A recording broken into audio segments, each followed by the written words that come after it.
أصعب حاجة في الحياة إنك تتعامل مع أشخاص بكل أدب واحترام، وتتعامل معاهم بحسن نية، وفي الآخر تستغل احترامك وتستغل طيبتك لدرجة إن أنت تحترمهم وبتعزهم وبتقدرهم وتعمل معاهم كل حاجة حلوة في الدنيا. لكن ربنا يكفينا شر الأشخاص اللي عندهم حقد وغل واللي مش سايقين بعضهم.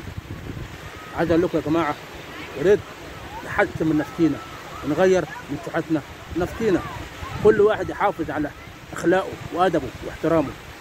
أنا ليه النهارده اللي خلينا النهارده أقعد بالسنين ما بقاش عندي أصحاب ولا حبايب؟ ليه؟ عشان إحنا كل واحد عايز يبقى لنفسه ولمصلحته، مش سايقين بعض، واللي عنده انفجار نفسي والنفسية مش حلوة.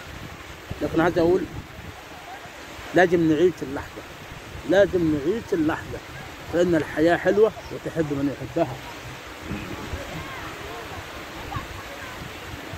الحياة أقسم بالله بتعلمك أقوى درس، وتعلمك وتقول لك خد بالك من الأشخاص اللي هم أنت مريت بتجارب. فالحياة دروس، قبل ما تصاحب قبل ما تحب لازم تختبر الشخصيات قبل ما تخش معاهم في عمق مثلا الخطوبة أو الجواز أو الحب أو أي شيء.